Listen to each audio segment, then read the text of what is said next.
6 days ago, it was 72 degrees. It is now 20 degrees. And it's time for part 2 of our bedroom makeover.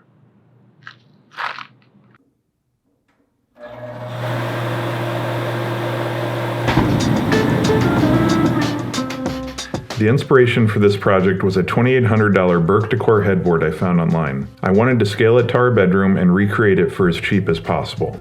After taking dimensions in the bedroom to decide how big the headboard would be, I did this extremely realistic drawing by hand. Although impressive, a more accurate drawing from SketchUp is always easier to work off of, so I did that, then got started.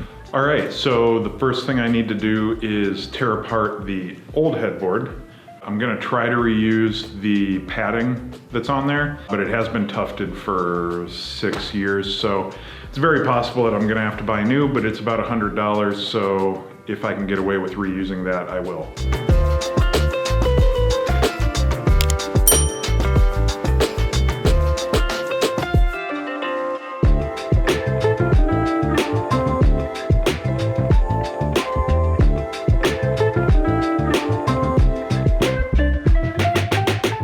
The first cut that I need to make to get started building is to rip the plywood down to 70 by 28.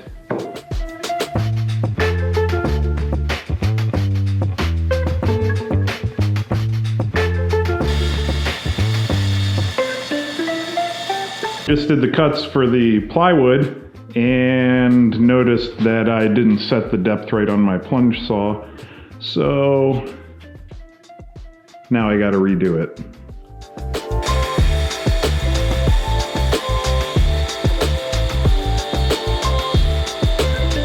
So now what I have to do is put pocket holes in the back of this plywood. I know a lot of woodworkers hate pocket holes, but that's what I'm working with right now, so it is what it is. Pocket holes will be drilled in the back of this, and then I get to relax for a little bit because Liz is going to be taking over on the sewing side of things.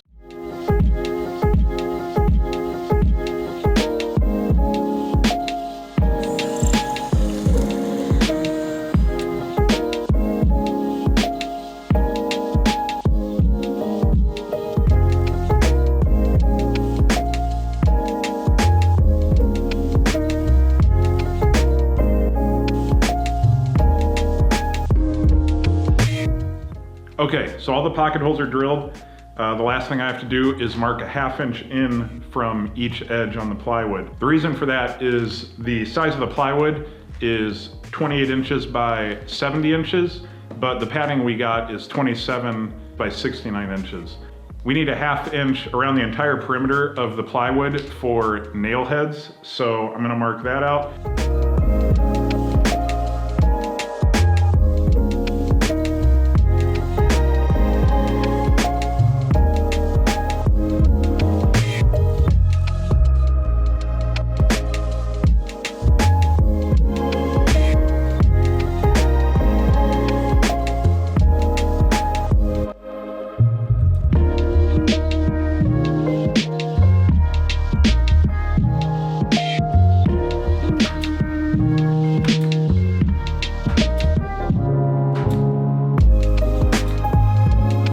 All right, so we got the batten attached and it's looking pretty good.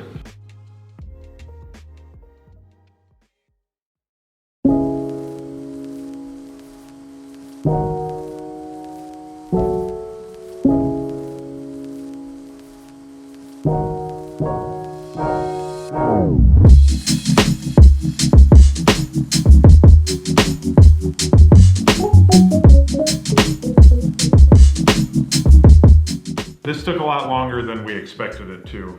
However, it turned out awesome. Super happy with the way it came out.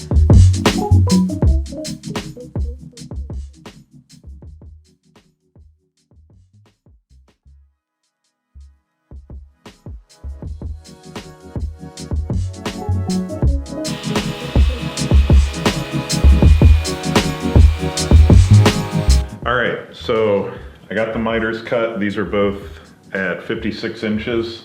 to the top of the miter. What I need to do now is set up a jig so that I can cut the groove that the splines will go in. So I'm gonna get my miter saw out of the way, move my table saw over here, and get that set up. The first step for this jig is to rip a piece of plywood down to be about 1 inch taller than your table saw fence. All right, so next, we don't need it to be this long, so we're gonna cut this in half and we'll use the other half of it to make the second part of this jig.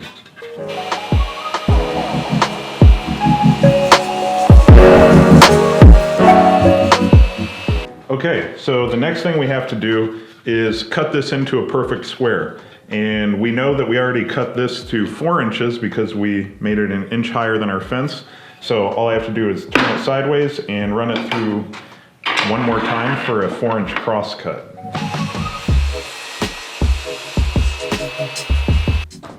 Next, we gotta check for square.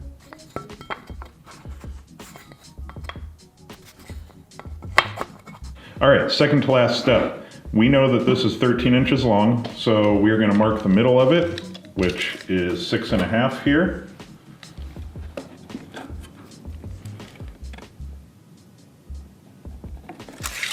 So now all we have to do is line up these corners with the bottom and the top with that line that we just drew. So I'm gonna put some glue on here.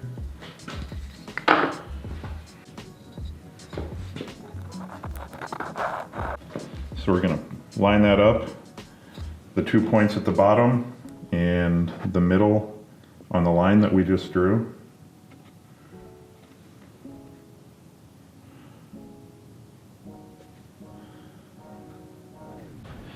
And I'm just gonna run 2 screws in there because I don't wanna wait for this to dry. I wanna keep going.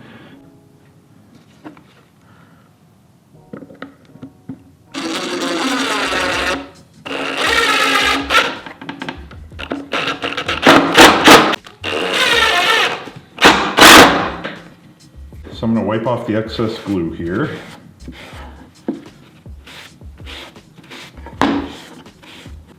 And the last thing we have to do is just square this all up. So I'm just gonna run this through the table saw one more time and we'll be good.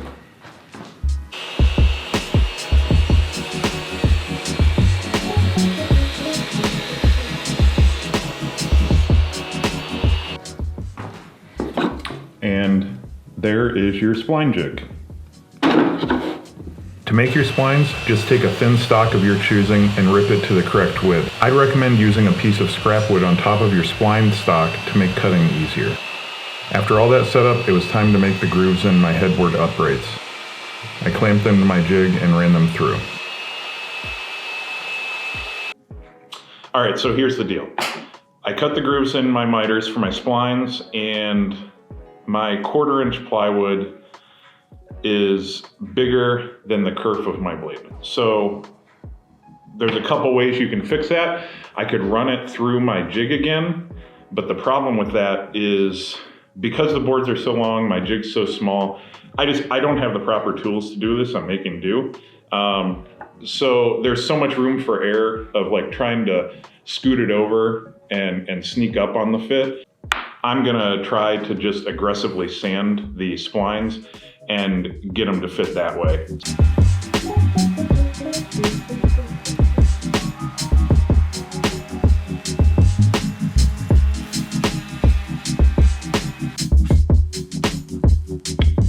The sanding solution worked, so I moved on to cutting the top and bottom cross members of the headboard and checking the fit.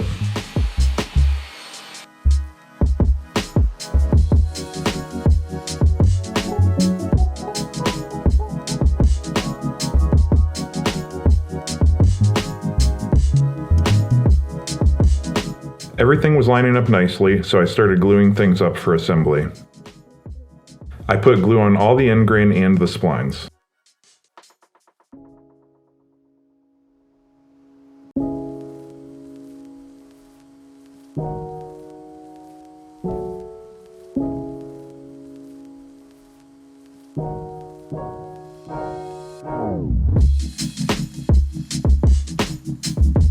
I checked for square and let everything dry.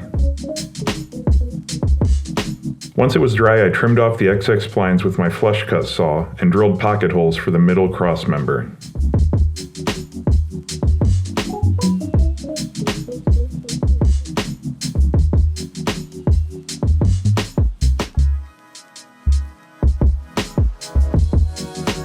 I clamped it up and attached with 1.5-inch pocket screws. I applied wood glue to all of the pocket holes and put pine plugs in them.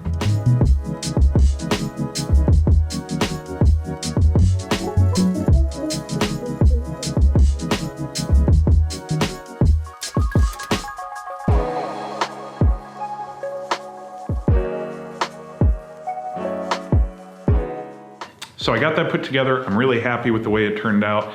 I decided that I'm going to add a middle leg for support across the bottom of the headboard. Probably not necessary, but it's certainly not going to hurt anything. So I'm going to do a half lap joint for the middle leg. So I'm going to reuse this board from the old bed, do a half lap to join this with it. Then it's just sanding, staining, and assembly.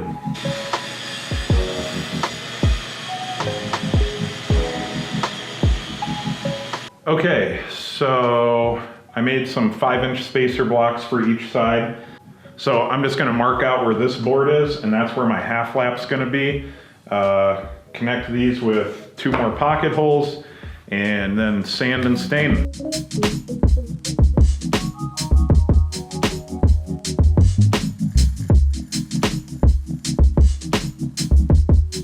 To cut the half lap, I set my blade height to be about 1/32 shy of the size of the crossboard. I cut the 2 outer cuts first, then work my way across.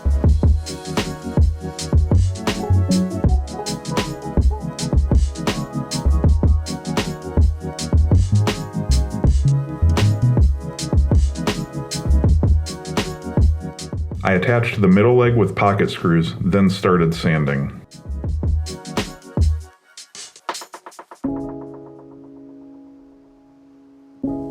Once sanding was finished, I admired my work and did a few glamour shots.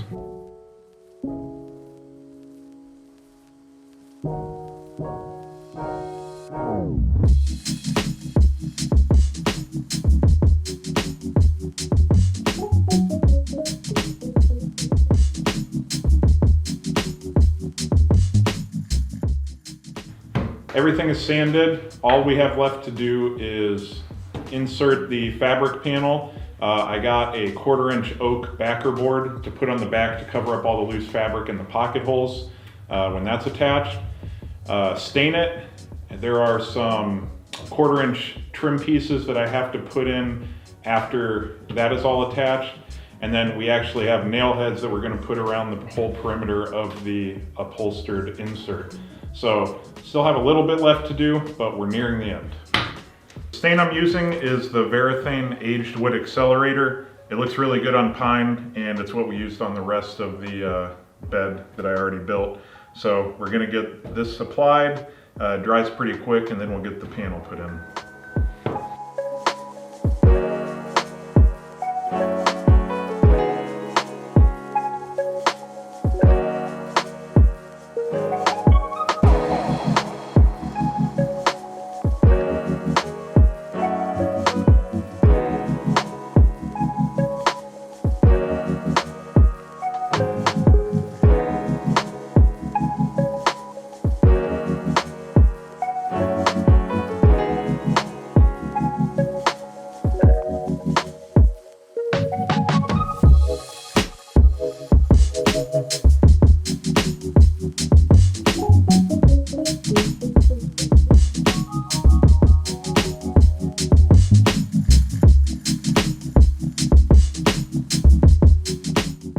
So for the nail heads, what I'm using are Mr. Pen thumbtacks from Amazon.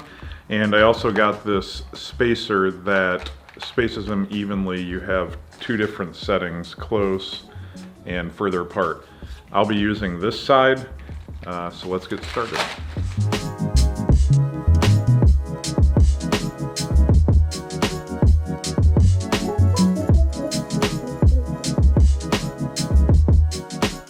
Last night I ran out of nail heads, so I'm going to finish off this bottom piece. And then I have one more piece of trim to put on, and then it's done. And I just have to put it in the bedroom.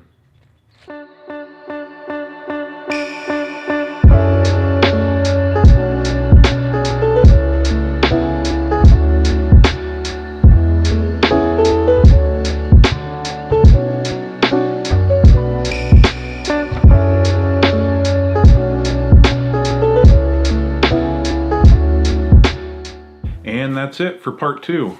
This build costs under $400 to complete, so that is quite a savings from the original headboard. If you liked what you saw, please like the video and be sure to subscribe so you can see part 3. On that topic, I built this restoration hardware inspired dresser a couple of years ago. That's not on video, but I will be building 2 matching nightstands to go on either side of the bed that will have built-in power, USB, and USB-C ports. So that will be part 3. Be sure to subscribe and stick around to see what's next.